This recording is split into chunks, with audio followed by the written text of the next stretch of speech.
The Edmonton Oilers are heading into 2022-2023 with a few question marks on their roster. They got a couple cap concerns. They have some players to re-sign. But what we're going to talk about today are the prospects for the Edmonton Oilers and who you can expect as an Edmonton Oilers fan or an Edmonton Oilers observer to make your lineup next year, or at the very least, push for a spot, because I think 2 to 3 prospects is absolutely necessary to be in the Oilers lineup next year if they're willing to compete based on their cap situation. Let's go ahead. Let's talk about Holloway, Bourgault, and Broberg. We'll even talk about Skinner and a couple other prospects like Savoie. Let's do it right now. So the first thing we got to know with the Oilers is where are they going in terms of cap space. That'll go ahead and help you justify why these prospects need to make the lineup. There's a money situation and there's a player development situation here. So currently they have $7.1 million in cap space. We head over to capfriendly.com. We can go ahead and we can validate it. We know Edmonton has their first round pick this year. They don't have a lot of second, third, or fourth round picks. That's okay. They got a lot of prospects in the pool right now. We know that they have McDavid, Draisaitl, Hyman, Nugent Hopkins, Cassian, Fogle, Derek Ryan, and Devin Shore locked up. They need to re-sign McLeod, Puljujarvi, Yamamoto, and we know the drama going on around Jesse Puljujarvi right now, but we're not going to talk about him. McLeod and Yamamoto are definitely going to be getting signed, and that's going to eat up most of that $7.1 million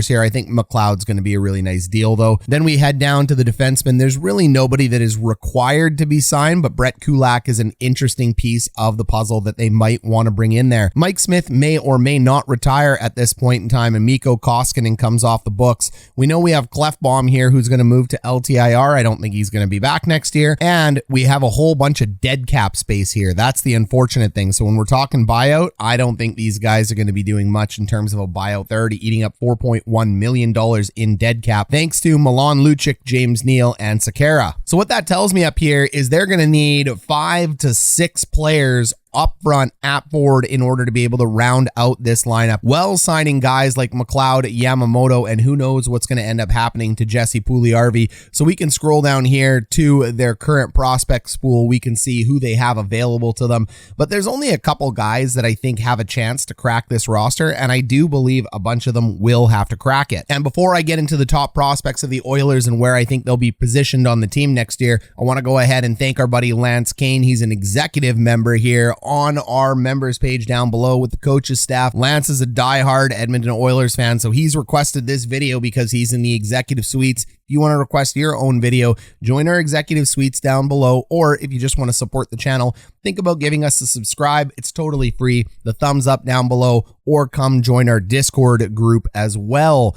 Oiler fans, Oiler Nation, let's get at your top prospects. Number 1, you know it's Dylan Holloway. Who else was it going to be? Dylan Holloway, the former 14th overall selection in 2020. He's playing in the AHL right now. He's had 33 games, 8 goals, 14 assists, and 22 points. Holloway is a physical beast of a player. He's a big, tough Canadian kid. He grades out in my prospect profile model as a 3.5-star recruit. That's pretty good. Look, if McDavid's going to grade out as a 5-star, don't be so harsh on the fact that it's 3.5. That's a good player. There's a lot of things to like about Holloway, but the big thing to take away from Dylan Holloway, in my opinion, is he fits the Oilers beside Draisaitl or McDavid.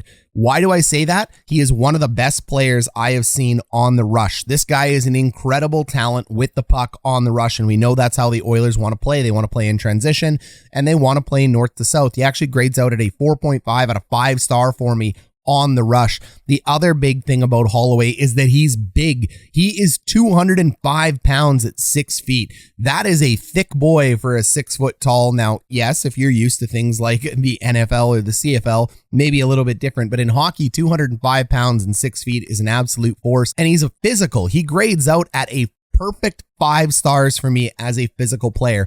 Why? He uses his body position perfectly. He knows how to get in front of players. He knows how to battle hard in the corners. He knows how to lay the bod when he needs it, and he knows how to get and retrieve pucks. So I see this guy being a critical component beside McDavid or Draisaitl because they want to play on the rush. I see this as a guy that can go ahead and finish with McDavid or Draisaitl, and I also see this as a guy that can go ahead and get the puck for McDavid and Draisaitl. When we talk about some of the knocks on him, we're going to take a look at his skating. It's actually only a 3.0. he doesn't have a great stride. It's actually very comparable to Corey Perry. Look, you can get the job done with it, but skating is the most important skill you need to be productive at the NHL. Some players can get away with it. I'm not a real huge fan of his stride. I think he's got bad recovery. I feel it's a little bit short and choppy, but he gets a lot done with it. They don't really care what it looks like when it's effective. So for now, it's effective, but I actually think his acceleration and his top end speed is a little bit slow. I've watched him have to use his physical presence in order to out-muscle players on the puck, and because of that, he's able to get away with more, but there are times I'd just like to see a little bit more acceleration from him to use skating to separate, and he doesn't do it, and that leads me to believe that he may actually be a little bit slower than people think. His passing is excellent. It complements his rush. He gets a 4 out of 5 star grade for me on passing, and this is why I think he's definitely going to pair into the top 6. His shot's very good. It's about a 3.5 out of 5. It's not the most elite thing I've ever seen, but when we go down to scoring, I give him a 3.5 as well too, because he's got a knack for goals around the net. This guy actually reminds me a lot of the Evander Kane role that played with Connor McDavid this year. Kane is physical, Kane is fast on the rush, and Kane can finish when required. Dylan Holloway reminds me a ton of that. He can finish when required. He can put in his own rebounds. He's very good around the net. He's got a knack for scoring, maybe not a knack for scoring at like a 40 or 45 goal level, but he definitely has a knack and an ability to put in 20 or 25 at the NHL level. When we think about his defense, he is an organic center that will easily convert to the wing. He's played enough times on the wing that he'll be just fine as a top 6 winger. I do not see him playing center for the Edmonton Oilers, not even on the third line. I think that spot is reserved for Ryan McLeod.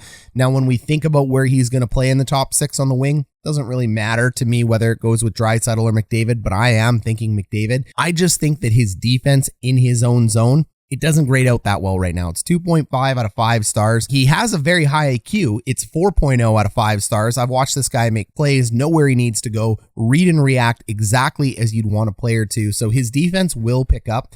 I just find his positioning lacks some, and when he plays in the wing, it's a little bit easier in the defensive zone. So I think that will end up grading out pretty well. Overall, I have him as a 3.5. I have him as a top 6 for sure, and I think he's going to look very good alongside McDavid. I think he is a replacement for Evander Kane. He is not as good as Evander Kane, but he has a lot of room to grow. Xavier Borgol, the former 22nd overall pick from 2021, he plays in the Q. The Q is a fast, speedy, open league, and he has a lot of points. He has 75 points in 43 games. Now, you got to remember, the older you get, this is his 4th year in the QMJHL, so he's putting up some massive points, but he did it in his 3rd year, he did it in his 2nd year. He had a little bit of a slow start to his rookie season, but what rookie doesn't in the CHL? They play at 16 years old against 20-year-olds. They're not going to be the fastest out of the gate, but this guy has been well over a 1.4 points per game player, up to nearly 2 at some points in his career in year 2, year 3, year 4 in the QMJHL. When I take a look at his size, he hasn't filled out yet. He's 6 feet. He's 180 pounds. Remember how I said Holloway was an absolute tank?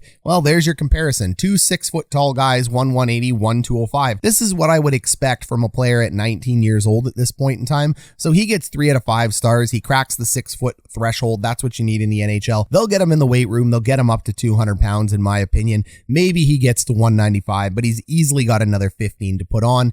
His skating, actually pretty lackluster in my opinion. It's worse than Holloway. It's 2.5 stars out of 5. I just do not think he has an efficient stride at the end of the day. I think he's awkward on his edges, and I think he loses a lot of speed when he doesn't need to. This isn't saying he's slow. This is saying I don't like the mechanics of his stride, and it shows, and it holds him back at times in the game. So I think this is why he fell to number 22nd overall. If he had elite level skating, he would have been a top 5 pick. So remember, when we're grading scouts, skating matters almost more than anything. It can skyrocket you up a board and it can lower you down the board, but it isn't necessarily a hindrance when it comes to the NHL as long as you hit a minimum threshold. And I think he does.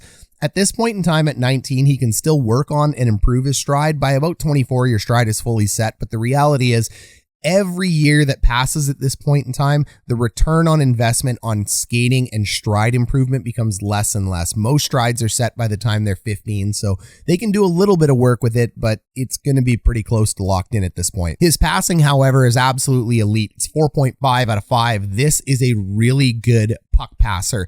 This is where he's getting all the points that he's getting from. Yes, I know he scored 36 goals. He's kind of even when it comes to goals and assists, but I do really see that passing translating incredibly well to the NHL level with the Edmonton Oilers. He also has an NHL shot, in my opinion. He's able to pick corners with ease. He's able to shoot pucks hyper efficiently. He's got one of the better wrist shots in this class. It's nothing that I would write home and say, my goodness, have you seen Bourgault's shot profile? But it is definitely NHL ready, and it is definitely well enough to make an impact on the high-powered, high-scoring Oilers. His puck control matches his shooting. Again, it's NHL ready. It's a good amount of puck control. He's confident with the puck. He's able to do things with the puck. The only reason he doesn't get a higher grade for puck control, in my opinion, is he spends too much time with the puck way out in front of him. Because he likes to stick handle with the puck too far away from his body, that makes him too easy of a target to be able to take pucks away. You need to be able to play with the puck closer, more near your feet, in tighter spaces. He just has a tendency to reach with the puck, in my opinion, and I don't really love that when I'm watching a prospect. It doesn't translate well at the NHL level, but his hands are silky enough that he could step into an NHL game right now and the casual fan wouldn't notice. Just like Dylan Holloway, he grades out really well on the rush. Do you think the Oilers have a type here, guys? He gets 4 out of 5 stars on the rush. This is where he does his damage. Look, you can do damage in the offensive zone, you can do it on the rush, but you need to be able to score off faceoffs, off rushes, off power plays, and in the O zone, and he's very good on the rush, so he will definitely match the Oilers' top 6 and what they're trying to do, and he even fits in really well with a guy like Ryan McLeod on the third line. When I think about his scoring, he gets 4 out of 5 stars. He grades out higher than Holloway at this point. That's why he's getting so many points. However, we're going to have to see how he does at the NHL level. Holloway does a lot of his scoring because of his physicality and his ability to get to the net. Bourgault does a lot of his scoring because of his puck handling and his ability to gain separation, but the QMJHL is not the NHL, and some of the tricks that he uses to get those wonderful 75 points are not going to play in the big leagues. So yes, I have his scoring higher right now than Dylan Holloway, but we have to be cautious because that physicality is smaller, that size is smaller, that reach with puck handling can become questionable, but he still does have an NHL-ready shot. When I think about his physicality, it's 1.5. This guy does not engage, in my opinion. He doesn't use his physicality the way he should. He really needs to learn to start using his body position better and step in front of players. He also needs to start learning how to use his body position to better protect the puck. He is more focused on his hands and his stick skills than he is about using body position. This is the exact opposite of Holloway. He uses his back, his butt, and his entire body to protect the puck from players as opposed to silky smooth hands. When it comes to translating to the NHL game, I like the way Holloway protects the puck way better than I like Bourgault. So the coaches will have to work with him on that one, or he's going to get his pocket picked a few times, maybe even lit up. Thinking about his defense, it's 2 out of 5 stars. Look, you might think I'm super critical on defense, and I am. It takes a very long time to learn defense at the NHL level. A lot of these guys who are hyper skilled, like Holloway and Bourgault, they do struggle in the D zone because you just don't need to play the D zone to the same level you do in the NHL. So when I watch him, he's got holes in his game, but a 2 out of 5 star isn't anything to panic about in the D zone because unlike skating, defensive zone coverage and defensive zone skills can be taught at the NHL level or any level. It is something you can always add onto your game and you can always improve. That's why coaches focus on it so much. And finally, his IQ grades out at 4 out of 5 stars. Again, this is a very smart player. Most players are going to grade out with a pretty decent IQ from the first round, and I am projecting him to be a middle 6 player. I actually think this is an excellent player to play alongside Leon Draisaitl. So I think Holloway's got a great match with McDavid. I think Bourgault has a great match with Draisaitl. However, if it doesn't work out with Draisaitl, I think he is very well suited to play with Ryan McLeod on the third line as a third line scorer. Either way, I am projecting, and I do think that Bourgault and Holloway may make the lineup next year. Holloway has a better chance than Bourgault, especially due to age and his physicality. But take a look. This guy's going to get some games with the Oilers, in my opinion. Broberg, Mr. Broberg, Philip Broberg, number 8 overall from 2019. Skyrocketed up the draft, taken before Trevor Zegras. Look, at the end of the day, we're not here to decide whether or not he was the right pick or the wrong pick. It was Zegras, duh. However, we are here to talk about who he is now because he's in the system, and he gets a grade of 3.5 out of 5 stars for me. I think he could easily be a 4-star prospect at this point in time right now, but we're going to go through the list and I'm going to tell you why I have him at 3.5. However, this is a guy that I would be very excited about if I was the Edmonton Oilers. Maybe he's taken a little bit longer to come on, but he reminds me a lot of Josh Morrissey from the Winnipeg Jets. Josh Morrissey took almost 4.5 years to crack the Jets lineup. He's now an assistant captain, making over $6 million per year. He's a top pairing defenseman. Sometimes defensemen just take longer. You can't sit here and rush and panic defensemen. When you get a defenseman that plays at age 20, hey, that's amazing. That is just like beautiful. But sometimes it takes defensemen until they're 22, 23 in order to crack the NHL. He's played in the AHL for the most part. He did get NHL games, 23 NHL games to be specific. So you've watched this guy play.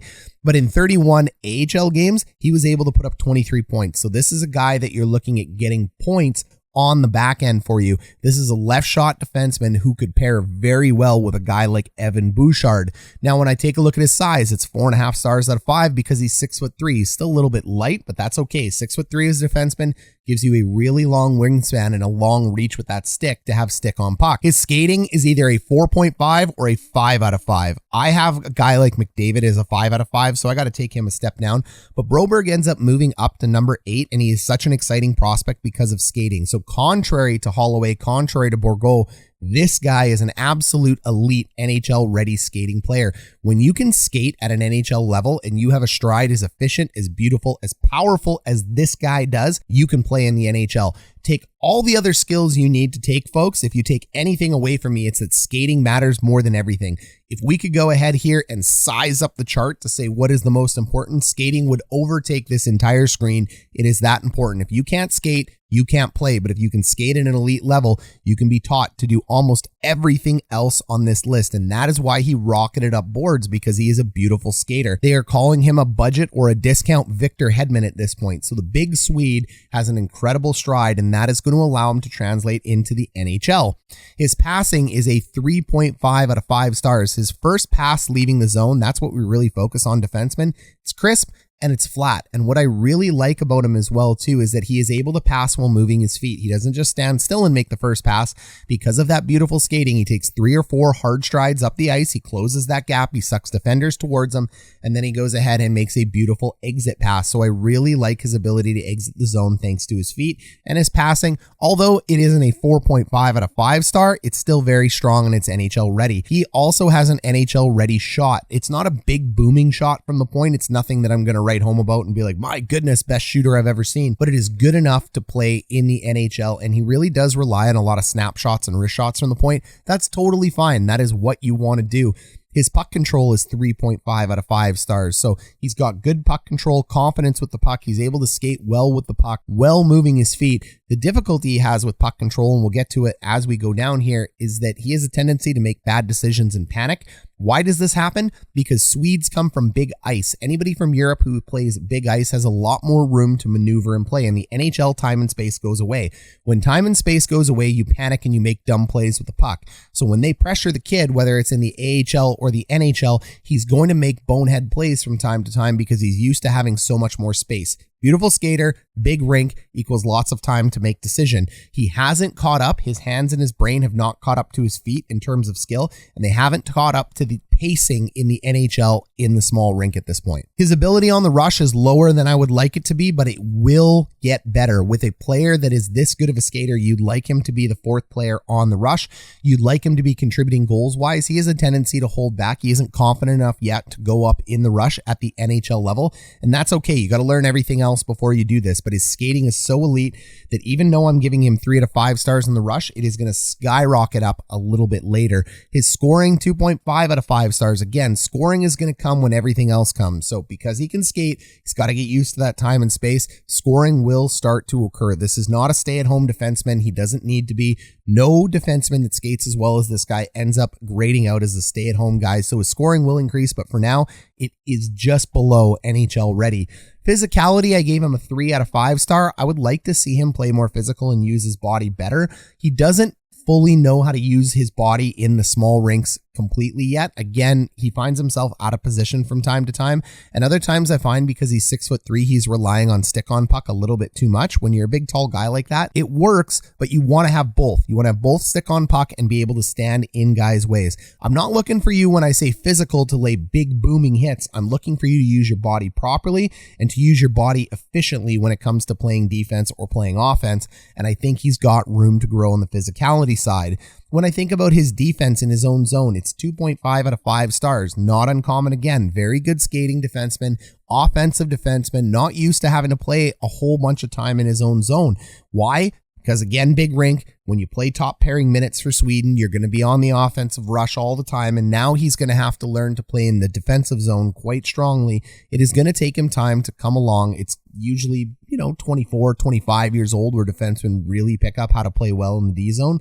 I don't see anything different from this guy. IQ, maybe fairly, maybe unfairly. I gave him 2 stars out of 5. I think he just makes some bonehead plays from time to time. Once again, we talked about why it's the time and space piece, but I can't go ahead and give him a high hockey IQ because he's having trouble adjusting his decision making to the lack of timing. If he was able to make decisions quicker in the small rink with the NHL players, then his IQ would go up, but I think it is going to take him some time to learn it. Now, there's a misconception out there when people see low IQ, they go, this guy's going to be terrible, it's not going to be great, he doesn't have hockey sense. That's totally wrong. Skating is the most important. People want to tell you it is about your work ethic and how smart you are. Totally wrong. If you cannot skate and you can't play the core skills of this game, you could be the smartest guy ever on the ice. You're just not going to be good. So at the end of the day, he grades out a 3.5 for me. However, I think this could actually end up being a 4 to 4.5 star defenseman. I think this still may be a steal. I wouldn't be souring on this guy at any point in time. I understand Zegras was back there, but I have him projected to be a top 4. He could absolutely be a 1-2 guy, and this is a guy that may actually end up carving out a 20-year career in the NHL, in my opinion. So could end up being an absolute value money pick. I love the fact of pairing him with Bouchard. Look, it's 2 young guys. The 2 young guys are going to need to play with veterans right now. So maybe a guy like Kulak is a good partner to pair with Broberg if he could end up getting signed. I like Keith with Bouchard for right now. They have him for 1 more year, but I can see a future where you have Nurse, Ceci, Broberg, and Bouchard as your top 4. Taking a look at a few other key prospects here, you got Savoie, Lavoie, and Petrov. Savoie is 20 years old, playing for the University of Denver in the NCAA. I project him to be a 3rd-line player. I think he's 2 years away. I don't think he's competing this year.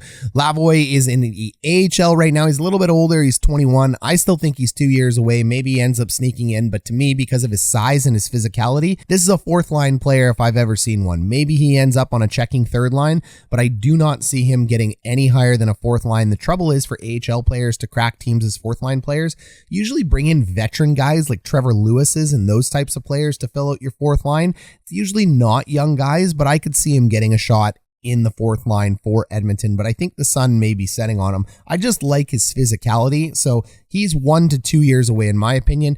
And Petrov, look, this was a 6th-round pick into the NHL. He'd be a 2nd-round pick today. He is tearing up the OHL. He is a very good hockey player. I think he's 3 years away. I think he's a middle 6 player. I think this is a 3rd-line scoring player. Maybe he ends up being, 2 years away, but he's only 18. He's going to be 19 right now. I don't see this guy making an immediate impact, but he's a guy to watch because he could end up moving into line 3 or line 2.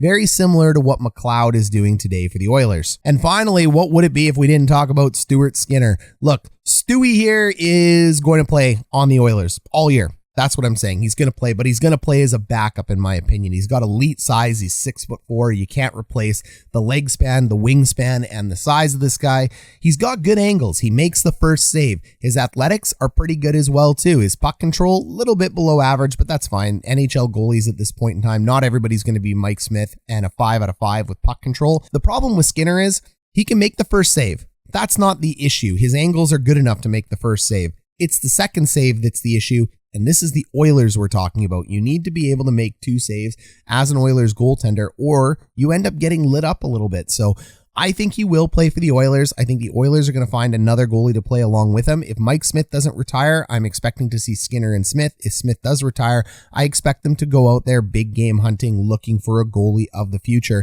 And they will do that before they go ahead and sign any of the other players that are required. All right, Gannon, Lance Kane, I hope I did you justice here on this Oilers video. Thank you for requesting it. We really appreciate it. You'll get one next month as well, too. It'll likely be Oilers content as well, too. So Oiler fans, stay tuned. You got a guy giving you props, pumping you up. Minimum Oiler video a month. This is the Oilers going forward. I think the summary of it is you need to end up seeing a guy like Holloway. Broberg may or may not end up making it depending on what Kulak ends up doing. I think Bourgault could end up cracking the lineup, but he's a little bit young. And then you have some other prospects in the system there. I think Skinner ends up staying, but Holloway to me, I think you can see him joining. He may start on line 3. I would probably start him in the top 6, but he may start on line 3 alongside McLeod. Look, it's a long off season. We got a lot of time to review these guys, see how they do in camp. We'll definitely be following up on this video.